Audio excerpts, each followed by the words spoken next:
Bapak dan Ibu guru, seiring dengan kebutuhan murid terhadap gawai dan akses internet, kejadian semacam ini pasti pernah kita dengar.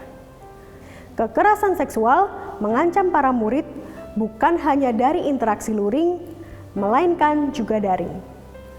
Sebagai pendidik, pertanyaan spontan kita adalah, bagaimana cara menangani kasus kekerasan seksual yang melibatkan peserta didik kita?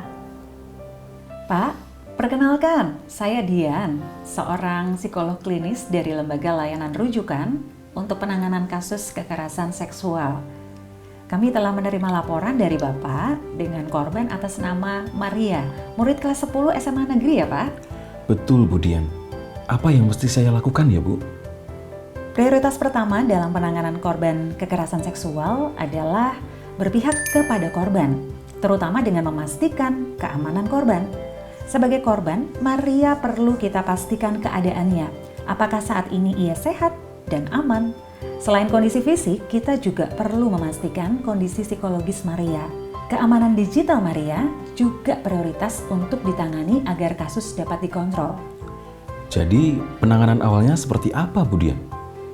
6 langkah respon psikologis awal yang bisa kita lakukan antara lain. Yang pertama, melihat. Memperhatikan dan melakukan kontak mata dengan korban saat ia melaporkan kejadian. Yang kedua, mendengarkan. Mendengar tanpa menyela, apalagi menyalahkan. Yang ketiga, nyaman. Bantu korban mendapat rasa nyaman dengan memperhatikan emosi dan perasaannya. Yang keempat, koneksi.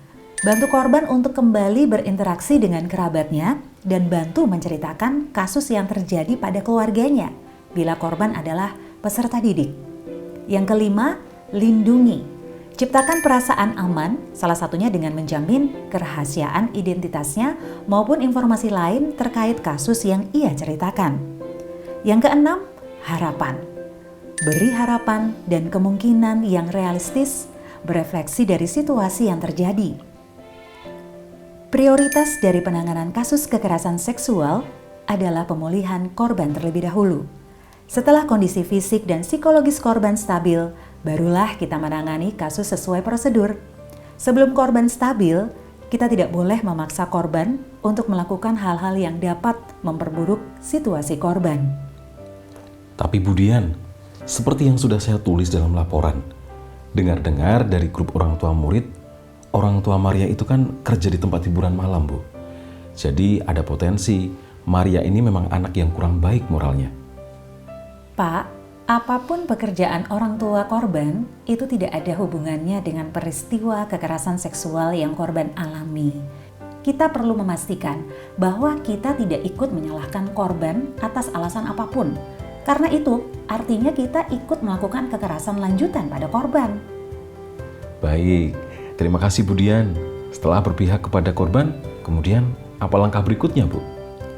Dalam proses pemulihan korban, sebagai pendamping, kita wajib bekerja sama dengan layanan kesehatan dan layanan konseling psikologis yang memahami prinsip-prinsip penanganan korban kekerasan seksual. Sekolah dapat bekerja sama dengan lembaga layanan di luar sekolah. Untuk informasi lebih lanjut mengenai lembaga layanan eksternal yang bisa membantu, Bapak bisa melaporkan ke kemdikbud.lapor.go.id untuk mendapatkan referensi pihak eksternal. Apakah lembaga layanan akan menanyakan identitas korban kepada pendamping, Bu?